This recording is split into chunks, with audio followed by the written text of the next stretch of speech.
भगवती नमः, पराम्बिकायै नमः। चलिए, क्या आया? भविष्यति एव इष्यते। ये जो अभी आपने हेतु हेतु मत और लिंग से क्या किया बाबू? लिंग लकार किया ना? कब किया? हेतु हेतु मत भाव होने पर। क्या होने हेतु पर? हेतु मत भाव होने पर। हेतु हेतु मत भाव मतलब कार्य कारण भाव होने पर लिंग लकार किया विकल्प से। तो वो कार्य कारण भाव बाबू भविष्य कालिक भी हो सकता है, भूतकाल में भी तो हो सकता है, वर्तमान काल में भी तो हो सकता है। जैसे तुमने यदि कृष्ण को नमस्कार किया होता तो तुमने सुख प्राप्त किया होता। तो देखो कार्य कारण तो भाव है, लेकिन काल कौन सा है? भूतकाल है। ठीक है ना? ऐसे भी कर सकते हैं ना, तुम कृष्ण को नमस्कार कर रहे हो इसलिए सुख को प्राप्त कर रहे हो। कार्य कारण भाव है, लेकिन काल कौन सा है? वर्तमान काल है। तो कार्य कारण भाव तो कोई भी काल में हो सकता है ना। तो यहाँ पर तो हमको ये लिंक करने के लिए क्या चीज अपेक्षित है? हेतु हेतु मत भाव होना चाहिए, चाहे वो वर्तमान कालिक हो, चाहे भूतकालिक हो, चाहे भविष्यत कालिक हो, है ना? तो सब कोई भी काल हो, हमको यदि कार्य कारण भाव यदि वहाँ पर गम्यमान होगा तो हम लोग लिंग लकार करेंगे विकल्प से। ऐसे आ रहा था ना? अभी जो हमने उदाहरण देखा था बाबू अंतिम पाठ में, है ना? तो वो कार्य कारण भाव था, कृष्ण नमे चेत सुखम यायात। तो ये जो कार्य कारण भाव था कौन कालिक था? ये वो भविष्यत कालिक था। इसलिए तो देखो ना, जब लिंग नहीं किया तो हमने लिट लकार किया ना, नमस्यति चेत यास्यति, ऐसे किया ना। अरे कृष्णम नमस्यति चेत सुखम यास्यति, तो ये किया पक्ष में भविष्यत काल को देखते हुए। ऐसे ही यदि भूतकालिक कार्य कारण भाव हो तब भी तो ये लिंग हो जाएगा। हो जाएगा। वर्तमान कालिक भी कार्य कारण भाव हो तो ये सूत्र से लिंग लकार हो जाएगा। कोई बात ही नहीं है, लिंग लकार होने में कर देंगे। लेकिन वार्तिक आके कुछ कह रहा है, ध्यान देना। भविष्यति एव इष्यते, क्या कह रहा है? कि भविष्यत कालिक कार्य कारण भाव हो तभी इससे लिंग इष्यते, मतलब तभी हमको लिंग करना है ना, इष्ट है। बाकी यदि अन्य कालिक यदि क्या हो, कार्य कारण भाव हो तो लिंग इष्ट नहीं है। तो फिर कौन करना है? तो उस काल का जो भी प्रत्यय हो वो करना, लेकिन ये लिंग नहीं होगा। ये वार्तिक रोक दे रहा है, वरना तो हम लोग कार्य कारण भाव को देखते हुए ये कर सकते थे ना। अरे कार्य कारण भाव समझे कि नहीं? तीनों कालों में कार्य कारण भाव तो हो ही सकता है ना। भूतकाल में करोगे तो क्या कर लोगे बताओ? कि कृष्ण को हिंदी में ही बताओ, कृष्ण को नमस्कार किया होता तो सुख प्राप्त तुमने किया होता। कार्य कारण भाव है, लेकिन कैसा? भूतकालिक है। भूतकालिक है ना, कि ऐसा तुम किए होते तो ऐसा होता। आया ना? चल, वर्तमान कालिक भी कर सकते हो। कर सकते हैं कि तुम कृष्ण को नमस्कार कर रहे हो इसलिए तुम सुख प्राप्त कर रहे हो, है कि नहीं? ठीक है। तो वर्तमान कालिक कार्य कारण भाव हो जाएगा, नहीं हो जाएगा? तो इस दोनों परिस्थिति में कार्य कारण भाव तो है, लेकिन लिंग नहीं होगा। ठीक है? नहीं समझे? वार्तिक निषेध कर देगा, ठीक है ना? ये बन जाएगा। चलो, तो यदि भूतकालिक है तो बना लो, अपने से वाक्य बनाओ। वार्तिक निषेध कर देगा नहीं, वार्तिक ने रोग लो नियमन कर दिए, एक रूप से समझो। चलो, आज निषेध क्या कर, निषेध सीधे सीधे नहीं कर रहा, बस कह रहा कि भविष्यत काल में ही करना। फलितार्थ तो वही आएगा कि भूत और वर्तमान कालिक हो तो नहीं करना, नहीं होगा, यही आएगा। लेकिन उसको निषेध मत बनाओ, निषेध सूत्र नहीं ना होगा, नियम सूत्र कर दो। नियम की तरह हो गया ना। अरे वो तीनों में करने जा रहा था, इसने आके कहा भविष्यत काल में होगा, भविष्यत काल में ही होगा। नियम की हो गया ना। निषेध मत कहो इसको, जैसे कोई भी शब्द प्रयोग मत करो। चलो, तो अब बताओ, तुम वाक्य बनाओ ना इधर है कि भूतकालिक कार्य कारण भाव है तो कोई नहीं, उसमें भूतकाल का प्रयोग कर दो। अरे अनद्यतन भूतकाल का प्रयोग कर दो ना, नम धातु का नहीं आ रहा है कि अभवत की तरह क्या बन जाएगा इसका? अनमत। और उसका या का क्या बन जाएगा? आयात। तो बना लो। तो कृष्णम अनमत चेत सुखम आयात बन गया। ठीक? नहीं आया? आ गया। तो क्या अर्थ हो गया कि यदि कृष्ण को नमस्कार किए होते तो सुख को प्राप्त किए होते। देखो, लंग कर दिया, लिंग नहीं ना होगा, नहीं होगा, बस अनद्यतन भूत था इसलिए लंग कर लिए। यदि वर्तमान कालिक हो तो कृष्ण को नमस्कार कर रहे हो इसलिए सुख की प्राप्ति कर रहे हो, तो क्या बना लोगे कि कृष्णम नमति चेत चेत सुखम याति। आया ना, सुखम याति मतलब तुम सुख को प्राप्त कर रहे हो। लेकिन क्यों? क्योंकि तुम कृष्ण को नमस्कार कर रहे हो। तो इसमें भी लिंग नहीं होगा, बस वही लकारों का प्रयोग होगा। आया ना? आया नहीं आया? आया। चलो वही लिख रहे भविष्यति भविष्यति एव इष्यते, मतलब भविष्य काल में ही हमको ये लिंग अभिष्ट है, इष्ट है, इष्यते है ना। चलो न इह, इसलिए अब चूंकि ये वार्तिक है इसलिए यहाँ पर नहीं होगा। कहाँ पर नहीं होगा? तो उदाहरण दे रहे हैं, हंति इति पलायते, है ना। अरे वो तुमको मार रहा है इसलिए तुम भाग रहे हो। देखो कार्य कारण भाव है कि नहीं? कारण भाव है ना, कार्य कारण भाव है। दो क्रिया है, एक हनन क्रिया और एक गमन क्रिया, पलायन क्रिया, भागने की क्रिया। तो कौन कारण है कौन कार्य, पहले तो ये बताओ। अरे वो मार रहा है इसलिए तुम भाग रहे हो, होता है ना। कोई आदमी मारता है तो दूसरा भागता है। तो मारना जो है वो कारण है, जो हनन क्रिया है वो कारण है, और पलायन क्रिया कार्य है। तो कार्य कारण भाव तो था। तो किम कालिक है ये कि वो मार रहा है इसलिए तुम भाग रहे हो। वर्तमान कालिक है, वर्तमान कालिक है। तो यहाँ पर लिंग नहीं होगा, नहीं समझे। इसीलिए वर्तमान काल का प्रत्यय करके बना लिया वाक्य। क्या बना लिया? हंति इति पलायते, बीच में इति शब्द जोड़ दिया, है ना, कि वो मार रहा है इसलिए।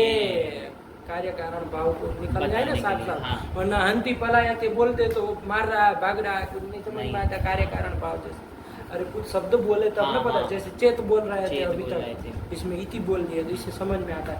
हंति इति पलायते, अरे वो मार रहा इसलिए तुम पलायन कर रहे हो। आया ना? आया। चलो यही बन गया, हंति इति पलायते। तो ये वर्तमान कालिक वो था कौन? ये वर्तमान कालिक हेतु मत भाव था। तो यहाँ पर वो लिंग नहीं हुआ, बस वही तो लिखा था न इह। चलिए पढ़ो न इह हंति इति पलायते। ठीक, चलो फिर ऐसे ही भूत में भी नहीं होगा। हम लोग तीनों देख लिए, ये तो अभी दिख रहा। विधि निमंत्रणेति लिंग। अब वो विधि निमंत्रणा मंत्रणा दिष्ट संप्रश्न प्रार्थनेषु लिंग, इस सूत्र से लिंग होता है। तो ये सूत्र तो हम लोग पढ़ लिए थे। अब यहाँ पर फिर से क्यों लिख रहे हैं भाई वृत्ति में? तो उसके शब्द जो शब्द आए थे ना उसमें, विधि निमंत्रण आमंत्रण, उसको स्पष्ट करना है उदाहरण के साथ। इसलिए यहाँ पर अब स्मरण कर रहे हैं उस सूत्र का। पढ़ो विधि निमंत्रणेति लिंग। क्या समझे, क्या बताए अभी कि विधि निमंत्रणा मंत्रणाधीष्ट संप्रश्न प्रार्थनेषु लिंग, इस सूत्र से जो विधि आदि अर्थों में लिंग लकार हो रहा था, उसमें विधि अर्थ क्या है, निमंत्रण अर्थ क्या है, आमंत्रण अर्थ क्या है, उदाहरण के साथ हम प्रस्तुत कर रहे हैं। वहाँ पर तो ऐसा कुछ उदाहरण नहीं दिए थे, बस अर्थ है ना। अर्थ तो 6 के अर्थ बताएंगे। विधि आदि कितने 6 है ना। सबसे पहले कौन है 6 में? विधि। तो विधि किसको कहते हैं? तो लिख रहे विधि ही बराबर प्रेरणम। विधि ही बराबर प्रेरणम। विधि किसको कहते?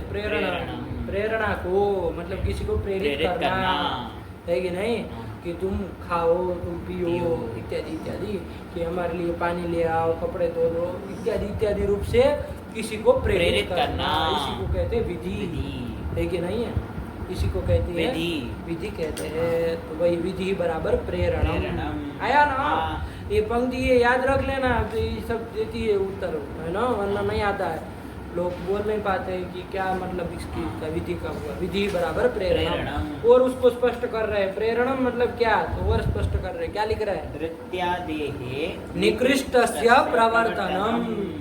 वृत्ति आदि जो निकृष्ट लोग है, वृत्ति कहते हैं किसको? सेवक को। तो वृत्ति आदि जो निकृष्ट मतलब छोटे लोग है। छोटे लोग से तात्पर्य ये नहीं कि कोई उस तरह से छोटा, अरे छोटा भाई भी तो छोटा होता है। तो उन सबको क्या करना? प्रवर्तन करना, है ना। वृत्ति आदि को, जो छोटे हैं उनको क्या करना? प्रेरित करना, प्रेरणा देना, प्रेरित करना। है ना। अरे भृत्य आदि से किसको लो लोगे? छोटे भाई आदि जो भी होते हैं उनको भी ले लगे ना। इन सबको लेना, इन सबको क्या करना? प्रेरित करना, प्रवर्तन करना है किसी काम में कि भैया हमारे लिए पानी ले आओ, भोजन ले आओ, ये ले आओ, फलाना टिकड़ा, अरे कपड़े धो दो, ये हो, जितना बर्तन धो दो, ये हो। तो ये सब क्या है? प्रवर्तन है। तो उन सब अर्थ में क्या हो जाएगा? ये इसी सबको क्या कहा जाएगा? विधि कहा जाएगा। वही लिख रहा है, नहीं समझे? आया विधि ही प्रेरणम देहेर निकृष्टस्य प्रवर्तनम। समझे ना इसको? क्या समझे? कि भृत्य आदि छोटे लोग, उनको निकृष्ट लोग जो है उनको प्रेरित करना, उसको प्रेरित प्रवर्तन करना, किसी काम में लगाना, यही ना। तो क्या उदाहरण दिया? यजेत है ना। यजेत लिंग लकार है। विधि लिंग लकार है ना। तो वही तो विधि अर्थ में ही ये किया गया। याग करो, यजेत पूजा करो, याग करो, ऐसा कहा जाता है ना। चलो वेद आदि में भी कहा जाता है ना। यजेत है ना। अग्निष्टोम है ना, यजेत या अग्निष्टोम याग करो। तो याग करो इस तरह से क्या हुआ? प्रेरित कराना, प्रेरणा दी ना।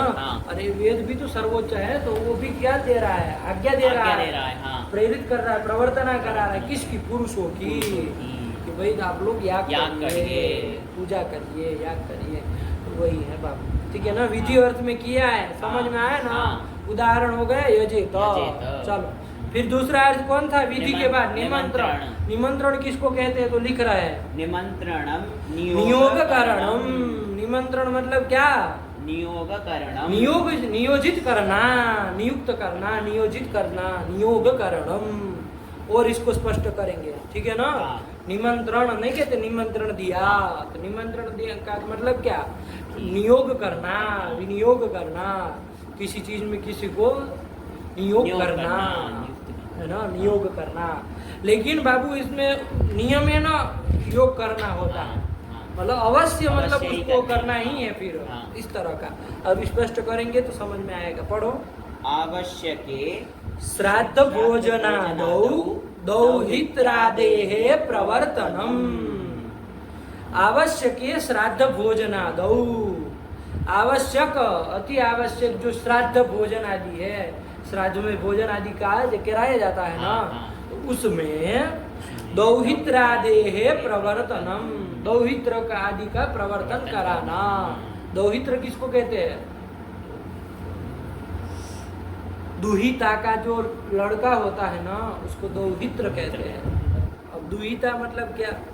लड़की लड़की का जो लड़का होता है उसको क्या कहा जाता है? दौहित्र कहा जाता है। हिंदी में क्या कहते हैं आपको? लड़की के लड़के को क्या कहते हैं? नाती। नाती कहते हैं। नाती। तो वही वो नहीं कहते अरे हमारा नाती है, मतलब हमारे लड़की का लड़का है। ये कहते हैं हमारा पोता है, मतलब हमारे लड़के का लड़का है। फर्क होता है ना, नाती और पोते में कहीं फर्क होता है? क्या होता है? तो चलिए, तो नाती दौहित्र मतलब नाती, तो हमारे लड़की का लड़का।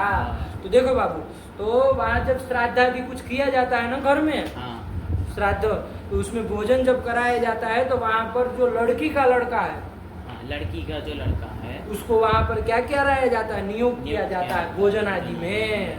तो वहाँ पर जो उनको भोजन के लिए कहा जाता है तो वो अवश्य रूप से करना है ना, क्योंकि यदि वो नहीं किया जाए तो पाप लगता है। उसमें वैकल्पिक नहीं होता है। ऐसा नहीं होता है कि अरे हमारे टाइम नहीं था तो हम नहीं गए, ऐसे नहीं होता है। वहाँ वो निमंत्रण है, नियोग करण है ना। तो वहाँ अवश्य ही उसमें क्या होना है? उसको नियुक्त होना है। तो ये निमंत्रण कहलाता है। निमंत्रण और आमंत्रण में अंतर होता है ना। हम लोग कह देते हैं निमंत्रण आमंत्रण, कोई अंतर नहीं करते हैं, लेकिन देखो यहाँ बता रहे हैं निमंत्रण और आमंत्रण में अंतर होता है। आमंत्रण में तो स्वैच्छिक होता है, अभी आमंत्रण भी बताएंगे कि आमंत्रण किसको कहते हैं, लेकिन उसमें स्वैच्छिक होता है। मतलब आपको कह दिया आप आइएगा शादी ब्याह में कुछ में, फिर आप आना होता, आइए नहीं आना होता मत आइए, है कि नहीं है। लेकिन एक आपको आमंत्रण दे दिया। निमंत्रण मतलब ऐसे नहीं होता है, जैसे यहाँ पर निमंत्रण दिया गया भोजन में उस नाती को, दौहित्र को, कि भैया भोजन करो, तो वो स्वैच्छिक नहीं होता है कि भाई चलो करना मत करो, नहीं करना, भूख नहीं कर, ऐसा नहीं, करना ही करना है, कंपल्सरी। आई नो, वही निमंत्रण है। तो वही लिख रहे निमंत्रणम बराबर नियोग करण, और उसी को और स्पष्ट कर दिया कि आवश्यक श्राद्ध भोजनादौ दौहित्रादेः प्रवर्तनम, दौहित्र आदि का जो प्रवर्तन कराना, कहाँ पर? भोजन आदि में, श्राद्ध भोजन में, है ना। तो इसी को कहते हैं निमंत्रण। उदाहरण देंगे, क्या दे रहे हैं? भुंजित, यहाँ पर भोजन करो। अरे वो कहेंगे ना उसने अपने नाती को कि तुम भोजन करो। ये जो यहाँ पर श्राद्ध भोजन में जो कहा जा रहा है, किसको? उस नाती को भोजन करो, ये निमंत्रण है बाबू। यहाँ पर लिंग किस अर्थ में हुआ है? ये निमंत्रण अर्थ में हुआ है, नियोगकरण अर्थ में हुआ है। नहीं समझे? हाँ समझे। हाँ चलो ठीक हुआ। यही है वो भुंजी, तो उसी का रूप है ना लिंग लकार का। अरे सब लिंग ही का रूप है, बस कौन अर्थ में लिंग हुआ वही ध्यान देना है, विधि अर्थ में कि निमंत्रण है। तो ये निमंत्रण का उदाहरण हो गया। चलो फिर क्या आया? आमंत्रण।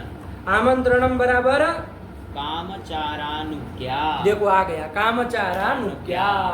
कामचार, काम किसको कहते हैं? इच्छा।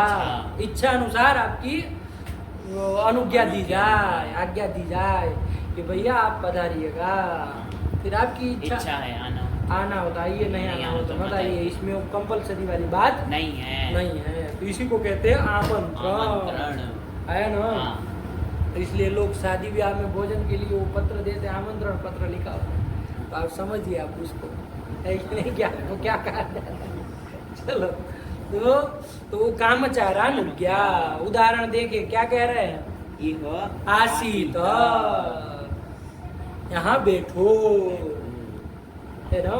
यह आसीत, आस धातु का आसीत बनाया, कहाँ का लकार है? कहाँ का रूप है? विधिलिंग लकार। विधिलिंग होगा तो लिंग लकार बोलो। विधिलिंग क्या बोल रहे हो? विधिलिंग कहोगे तो फिर लगेगा कि विधि अर्थ में लिंग किया है, भ्रम हो सकता है ना।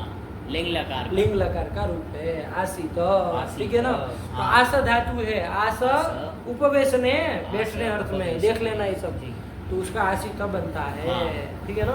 बैठने, तो बैठो, तो वही इच्छा अनुसार है, बैठना बैठो, नहीं बैठो, आया ना। जैसे हम आपको कहते हैं ना इधर कि लघु सिद्धांत का पाठ चल रहा है, बैठो, बैठना बैठो, कोई अवश्य ऐसा कुछ है नहीं कि बैठना हो तो बैठो, इच्छा हो तो नहीं बैठना हो तो नहीं बैठो।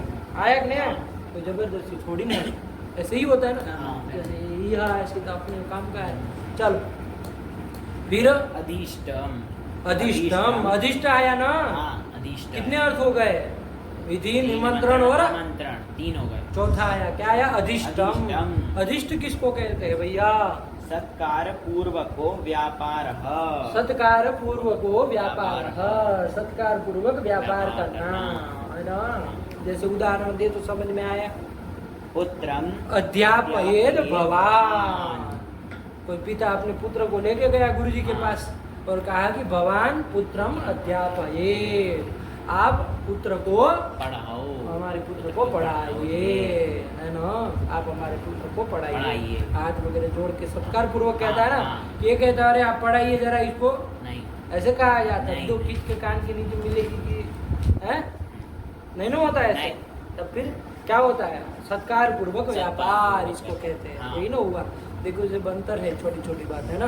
अधिष्टम इसको क्या कहते हैं? सत्कार पूर्वक व्यापार। सत्कार पूर्वक जो व्यापार, हाथ आदि जोड़ करके, पैर पड़ करके कहा जाता है कि भैया आप मतलब आप हमारे पुत्र को पढ़ाइए, है ना। तो ये अधिष्ट हुआ। यदि कोई कहे कि आप पढ़ाइए जरा बच्चों को, तो ये अधिष्ट नहीं ना हुआ। क्यों? क्योंकि सत्कार पूर्वक व्यापार नहीं है, ये तो विधि हो गया, विधि हो गई। अब तो प्रेरणा हो गई। वो वृत्ति आदि को जैसे नौकर आदि को कहा जाता है ना, आप ये काम करो, कपड़े धो दो, ये धो, बस आप पढ़ाइए, तो नौकर समझ करके बोला जाए तो ऐसे तो विधि हो जाएगी, है ना। अरे आधुनिक में ऐसे भी तो होता है, बेचारों को कोई सम्मान नहीं होता है ना। आधुनिक विषय पढ़ाते हैं तो पैसा दे के रुपये फेंक रहे हो तो क्या मतलब, बाप थोड़ी बन रहा हो, है नहीं होता है। अरे वो घर पे पढ़ाने जाते हैं तो बेचारे को, है ना, क्लास वो नहीं दे जाते हैं, ऐसे रखते हैं ना ट्यूशन क्लासेस, बंधवाते हैं, तो जा रहा है 1 घंटा वहाँ पढ़ा रहा है, 1 घंटा वहाँ पढ़ा रहा है। हालांकि सम्मान करते, भारत में ऐसा कुछ नहीं है, उनका भी सम्मान किया जाता है, चाय वाय पिला करके तब कहते हैं पढ़ाई। लेकिन कोई कोई होते हैं जिसको शऊर नहीं होता, नहीं कैसे कर। चलो हो गया, तो ये हो गया बाबू अधिष्ट का। नहीं आया? आ गया। चलो फिर अधिष्ट कितने अर्थ हो गए? 4। 5वां आया। क्या आया 5वां? क्या है? प्रश्न। संप्रश्न। उसमें भी देखना पड़ता है। नहीं, संप्रश्न। संप्रश्न किसको कहते हैं? संप्रश्न प्रधारणम। संप्रश्न बराबर संप्रधारणम। संप्रधारण करना। ये संप्रधारण मतलब क्या? निश्चय करना। निश्चय करना। निश्चय किया जाता है ना, हाँ। वही निश्चय करने वाले। 5 नंबर देखो टिप्पणी दी है संप्रधारण में। निश्चय करणम। निश्चय करना। निश्चय करना। किसी चीज मान लीजिए 2 चीजें है तो उसमें किसी एक चीज का निश्चय कर करना, लेना। तो उस अर्थ में भी लिंग लकार होता है। क्या दिया उदाहरण? किम भो वेदम अधीय उत तर्कम। पूछा जा रहा है ना, प्रश्न हो रहा है। निश्चय करने का। निश्चय करना। देखो अभी उदाहरण इसीलिए तो आ रहा है, उदाहरण आ रहा है। किम वो वेदम अधीय उत तर्कम। कोई गया गुरु जी के पास और पूछ रहा है, वहां जाके संप्रश्न कर रहा है, लेकिन नहीं, पहले तो प्रश्न कर रहा है कि हे किम वो, मतलब कि मैं, हे गुरु मैं क्या करूं? वेदम अधीय उत तर्कम। मैं वेद पढ़ूं कि तर्क शास्त्र पढ़ूं? अरे तर्क शास्त्र मतलब न्याय पढ़ूं कि वेद पढ़ूं? अधीय कौन लकार का प्रयोग किया है? अधिपूर्वक इंग धातु का।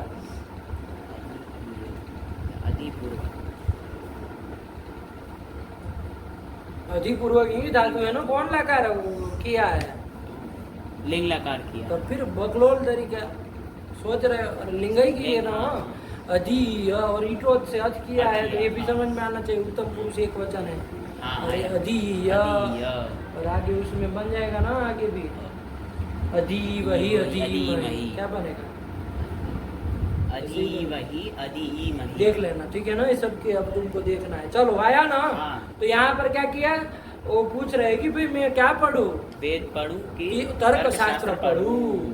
तो ये क्या किया जा रहा है? निर्धारण किया जा रहा है, निश्चय किया जा रहा है कि हमको पक्का बताइए कि हम क्या करें।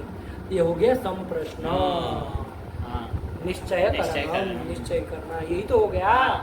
निश्चय किया जा रहा है ना। नहीं समझे निश्चय करना? क्या आप समझे? हाँ, किसी के कि मैं यहाँ से कूदूं कि नहीं कूदूं। गुरु जी कहेंगे कूद जाओ, ठीक है ना। चलो कुछ नहीं आया ना समझ में, तो यही निश्चय करना हम संप्रश्न हो गया। फिर प्रार्थनम। प्रार्थना आ गया। प्रार्थनम बराबर प्रार्थनम याच्या। प्रार्थन तो जानते हो ना, याच्या मांगना, याचना करना, मांगना। प्रार्थना करते हैं भगवान के पास जाके, तो क्या मांगते हैं ना, ये दे दो, वो दे दो, हमको ये याद हो जाए, वो याद हो जाए, ये याचना। याचना ही हुई ना रूप से। चलो मांगना, तो उस अर्थ में है। तो देखो उस अर्थ में भी कौन लकार होता है? लिंग लकार होता है। उदाहरण देख लो भैया। भोजनम लभेय। अरे भो संबोधन क्या था ना, ये अरे भो, ये सब संबोधन के लिए आते हैं। तो भोजनम लभेय। अरे मुझे भोजन दीजिए, याचना कर रहा है ना कि मुझे भोजन प्राप्त कराइए, दीजिए, है ना। चल भोजनम दद्यात्, मुझे भोजन दीजिए। तो ये कौन अर्थ में लिंग लगा तो किया? लभेय, दद्यात् वगैरह वगैरह, तो कौन अर्थ में? ये प्रार्थना अर्थ में किया। बन गया ना। नहीं आया? चलो वही दिया। अब ये सब धातु और कहाँ का रूप है, ये सब तुमको देखना है, ठीक है ना। कल सिद्धि के साथ बताना। चलिए, और आगे क्या लिख रहे? सब अर्थ हो गए। फिर कौन आया? एवं लोट। एवं लोट। लोट भी इन्हीं सब अर्थों में होता है।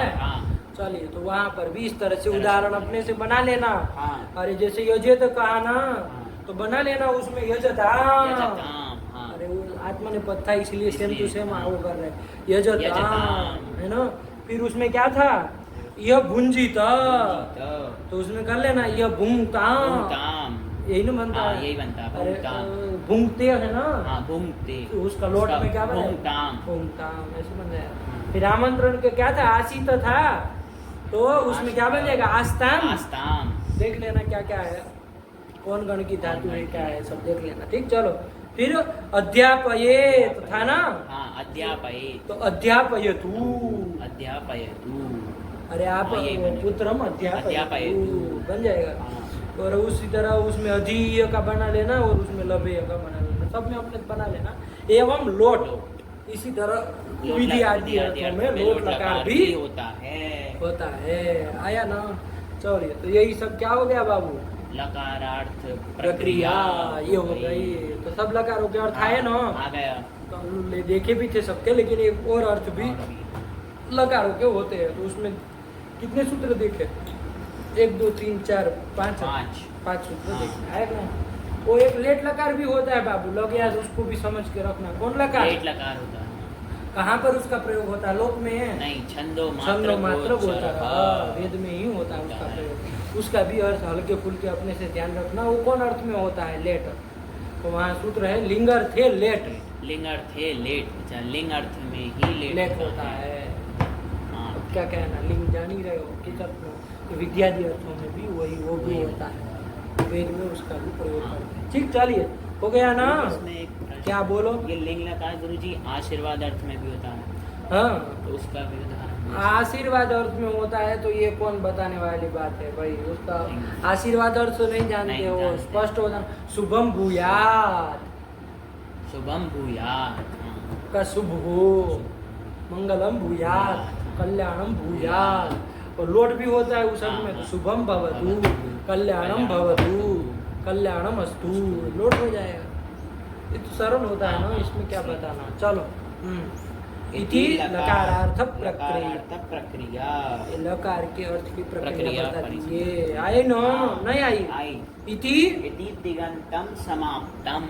इसी के साथ ही तिगंत प्रकरण जो था उसकी परिसमाप्ति हुई, है ना। तिगंत प्रकरण का तिंग है अंत में, जिसके सब तो अभी तक तिगंत ही आ रहे थे, है ना। चले, अभी तक जितना चाहे भाव में किया, कर्म में किया, चाहे कर्ता में किया, किसी में तो, लेकिन तिगंत ही था ना कुल मिला के। तो इसकी परिसमाप्ति हो गई। अब क्या आ रहा है आगे? अथ कृदंते कृत्य प्रक्रिया। अब कृदंत प्रकरण का आरंभ हो रहा है, और कृदंत में भी कृत्य प्रक्रिया। कृत्य संज्ञा कोई प्रत्यय है, उनकी प्रक्रिया हमको देखनी है। वो पढ़ेंगे तो समझ में आएगा। ठीक, चलिए, तो अब कृदंत में पहुंच गए बाबू। तिगंत काम खत्म हुआ। रखा क्या समय हुआ इसमें? 28 हुई। रखा जाए पाठ, इन लोगों का टाइम भी हो रहा है ना। चलो, कल से कृदंत में चलेंगे। थोड़ा अब इसको आवर्तन वाला थोड़ा जल्दी किया करो, है ना जी। तो इसमें आप चले, याद करते चलो अच्छे से। भगवते नमः, परम विखाय नमः।